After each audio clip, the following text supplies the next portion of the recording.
Okay, so we have made up a mock-up, we have fitted the mock-up, and all of these little red lines that you see on all of these pattern pieces are all of the changes that are going to be made to said mock-up. And then finally, we could go ahead and make up this dang suit. So, I'm going to cut out these little red lines, make sure all my little markings are in place and where they need to be, and then we will bring out the fabric. Okay, sorry for the atrocious mess, but I think I finally figured out how I'm going to do the jacket on this bodice. So I've added a gore here, which will eventually be basically part of this pattern piece. So I could finally get this to lap over center front the way I need to. And I'll also draft in a facing to go ahead and be able to fold this under to be the button plaid. Okay, so my camera battery died, so I really couldn't get through what I was saying in the mirror before it so rudely cut me off. So I'm gonna go over it now. But also in the interim, I managed to hook up the TV to the network, so now I can watch my darling clones from the Clone Wars on the TV instead of the tiny laptop. So, very happy. So what I managed to figure out, which I'm very, very stupid sometimes in the way that I know things, but I don't know things when I need to know them, if that makes sense. So I know that you can insert a gore into a seam to make the fabric move into the direction you want it to move, and then cut that out, and then voila, you have a pattern piece. I know that, in theory.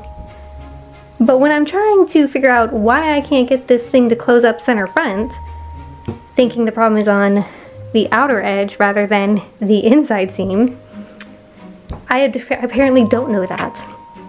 But I remembered that tonight, so that is what I have done. I have inserted a gore, basically here, to push this front panel out further over because it fitted the waist and it sort of fit, and it fitted the bust. So basically right until it hit below my waist is where I started to not close up center front. Inserting a gore pushes that fabric over and allows it to close center front like I need it to do. So hopefully that lesson will stick.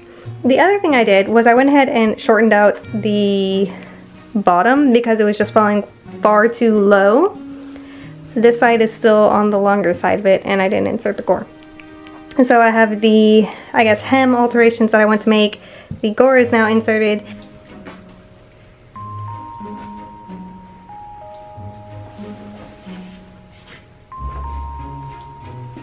Okay, so I have done a lot of work on this off camera, so let me just go ahead and I suppose walk you through what I did. I took each pattern piece and I have basted a stiff, it's some kind of linen cotton blend. I'm not entirely sure what it is. I didn't buy it, it was gifted to me.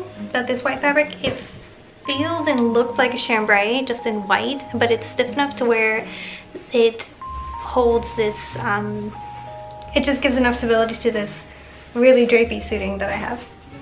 Which, by the way, is my absolute favorite fabric that I've worked with so far. I adore this fabric, the suiting and the chambray, both. But I went ahead and flatlined the chambray to what I suspect is chambray to the suiting, and then I have seamed together the side and side back pieces, so those are done. And I went and I pressed that seam allowance, so those can go over here for now. And then on the front pieces, we have horsehair interfacing stitched, basted to the, or it's just kind of catch stitched along the edges to, maybe I should zoom you in so you can actually see what I'm talking about. That would be great, right? Okay. So I went ahead and catch stitched the horsehair interfacing that I harvested from a men's suit to the chambray. And then I ran a line of stitching where I want the fold line to be on the lapel to encourage it to turn over like that. And I did the same thing, not that you can see it, strictly to the chambray on, and the tiny little bit of horsehair that's on there. Here as well, I ran a slight line of stitching and then I just pressed the rest where there wasn't any horsehair to encourage the lapels to fold over nicely. So And then I basted those two structural pieces. And then I basted those two structural pieces to the suiting material itself. And I had pieced on at the top and bottom lapels the velvet facing. So, and I pieced that right where that fold line is on the horsehair. So it will fold over precisely where I wanted to, not showing the pinstripe suiting on the other side, just the velvet. And then just along the center front middle, I have run a line of stitching connecting the facing to the structural piece. So this will fold over nicely, just like that. And what that'll do is finish off that front edge very nicely. And then when these turn over, it will look something like that.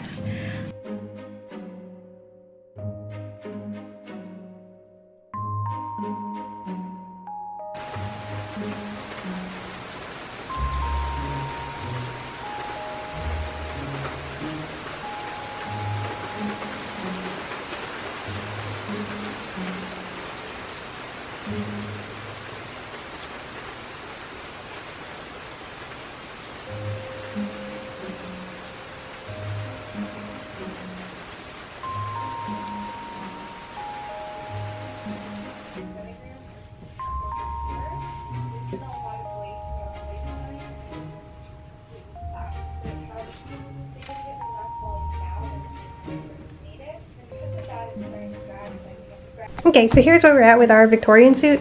I have readjusted this front panel, so I took off the old ones and they're over there, and instead of doing the velvet along the lapel, I decided not to because it was just adding too much bulk and it wasn't turning out very nicely, so it's not going to have a velvet lapel, I'm afraid. And not that you can see because it's kind of covered here. Maybe if I unpin here.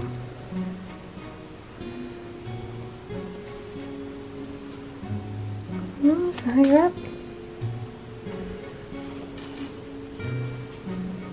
Maybe on the old one. Ah, there. Okay. I raised the bust. You can kind of see it in this little bit of seam allowance here where I've sewn it up a little bit more. I did that so I could raise the bust point because it was too low, which is part of the reason it wasn't fitting very nicely. So I've already attached one side and I'm going to be attaching the second side shortly, and then I'll go ahead and show you what they look like. It is a tragic mess on the inside of this. I'm not going to line it because they didn't line things back then, but I might apply some boning to it. Just some simple, like, synthetic baleen kind of boning, just to kind of give the back and the front a little bit of structure so it doesn't buckle. Yes, so I'm going to go ahead and attach that now. The sleeves are still set in. I managed to take off the front panels without having to remove the sleeves, which is nice because I got them to set in very nicely and I did it by hand, so I really didn't want to have to undo all that.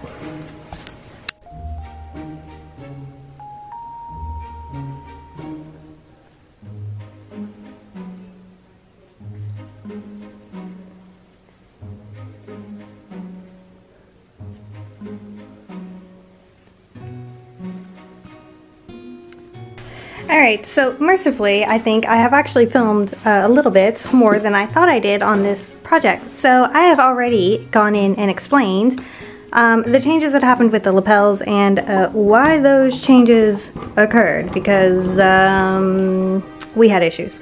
Anyway, I really do wish that I could have done the velvet because I think it really would have made the lapels pop a little bit more. I'm going to experiment with cutting out the shapes that I need and see if I could just kind of, I don't know, fold them in somehow? I don't think I can. Not without messing up the trim. And that piping was very annoying to do. So what I need to do is I need to find the pattern piece, because it's missing, for the collar. And get the collar on there. So then the jacket is basically done after that. Yeah, I get the collar drafted and, well, not drafted, but cut out and put on, and then I just need to decide what I want to do with the cuffs. I have two options. I have just enough of the yellow plaid where I can do a plaid cuff, but I don't think I'd like the way it looked.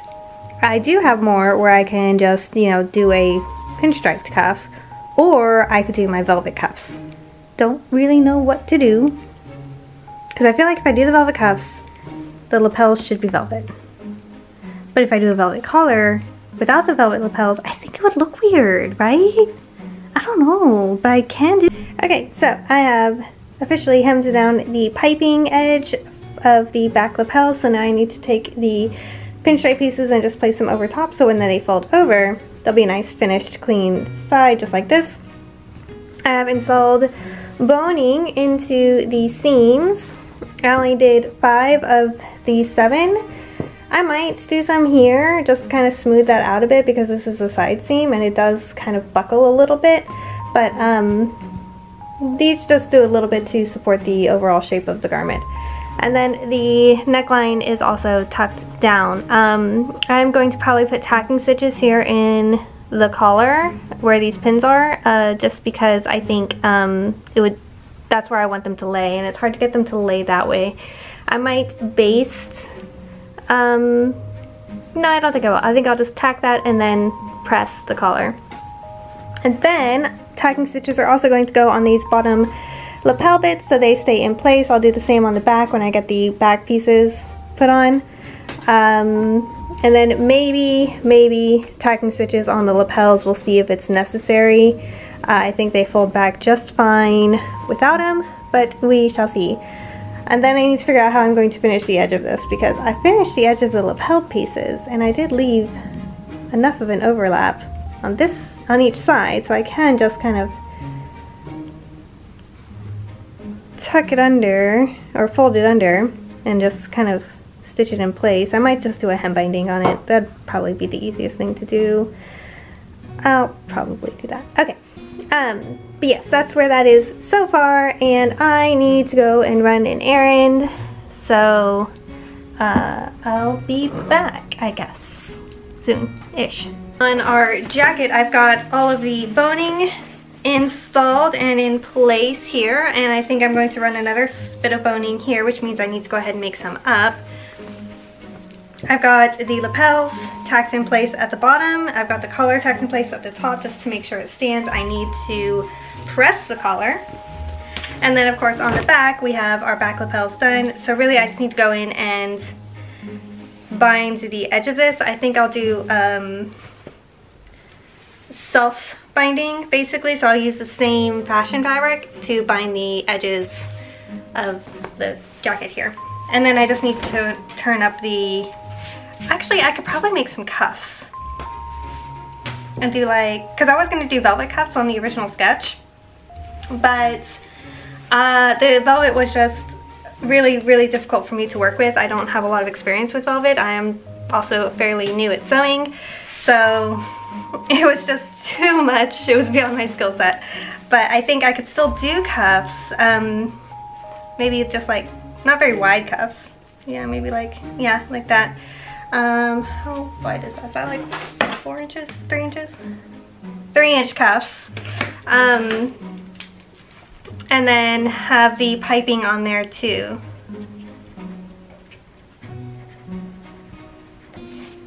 So we will plan for that.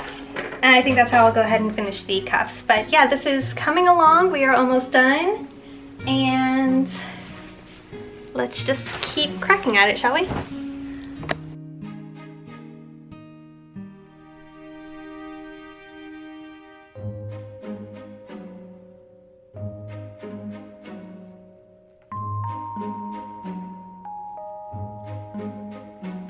Okay, so looking at it now, with the waistcoat underneath, I didn't put it on with the skirts because I couldn't be bothered, but I'm starting to think I probably should, because you could really kind of see the waistcoat underneath. It's something that Arno Dorian does, which I absolutely just adore, is that you could see the lapels from his under waistcoat sticking out over his over waistcoat, and, or no, yeah, his over waistcoat, and I just like the look of that, so I'm probably gonna do it here too. But yeah, so it fits better with the waistcoat underneath it. So I'm thinking, yeah, I should probably just leave the waistcoat and just wear the waistcoat underneath. But I think one thing I will do is I'll remove the boning that I have in there. So this fabric I think can flex a little bit more easily.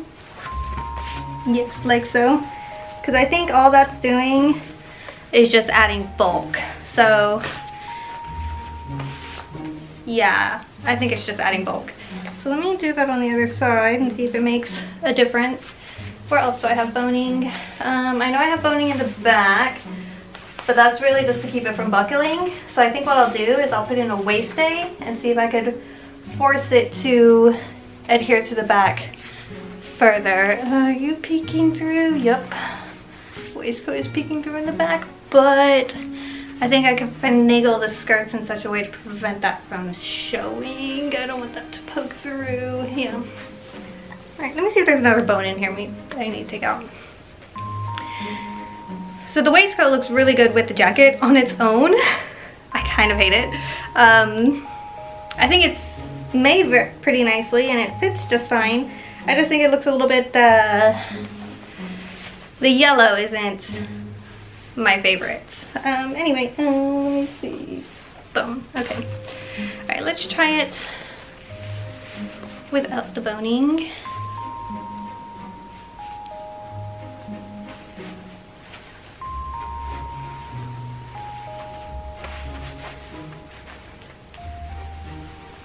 Yeah, so you can see where I could pinch out a good chunk of room under the bust there. So honestly, I think starting here and going to about here is where I need to take out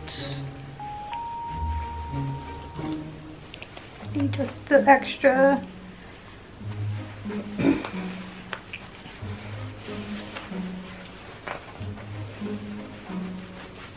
Yeah, probably about the same on the other side. Roundabouts there, and there. Yeah.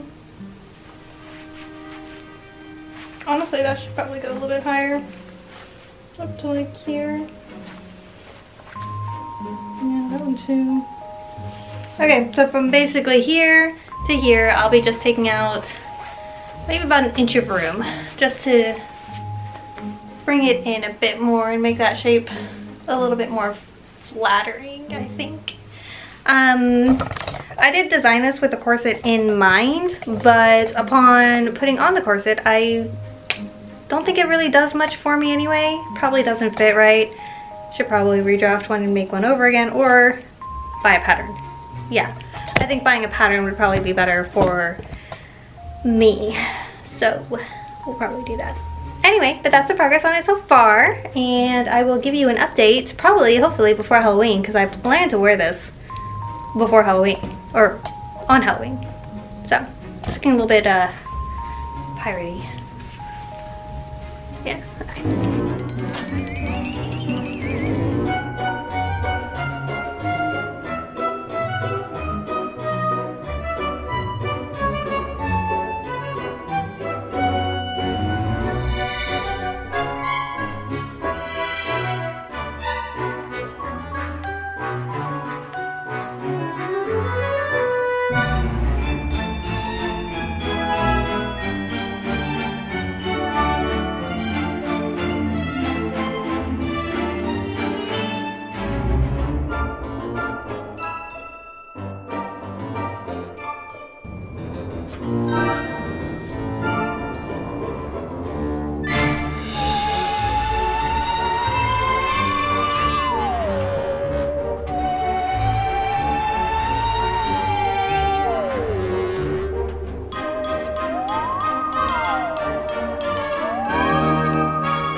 It's cold, so back on the sweater goes. Alright, so well, that's done, finally. Hold on. You're too far away. Let me come in. There we go. Alright, well, that is done, finally. My hair is a tragic mess, but you know how it goes. I don't know how to do Victorian, so yeah, it is what it is. So if you stuck around this far, thank you. If you stuck around through this entire project, thank you. I hope it was worth the wait. Yeah, this was a long time in the making. I am so glad it's done. I think there's some room for opportunities. I was wearing it today without a corset because I wore it to work because it's Halloween today. But it does fit with the corset. I wore it with the corset like 3 days ago just to check the fit and make sure everything worked out just fine. I don't get much waist reduction with that. It doesn't really change my shape terribly much. It would just probably lift the bust a little bit more, but all in all though, I think it fits rather well. I think the one thing it could use is probably a waist stay just to nip in the back a little bit more and take some strain off the buttons, because it will button all the way down. However, what I found was throughout the day the buttons did kind of keep shifting, popping basically, which is fine. I mean, it's no big deal because it was really showing off the waistcoat underneath, but with the waist stay it would kind of help prevent that, because the waist stay would be taking the strain of the buttons rather than the buttons themselves.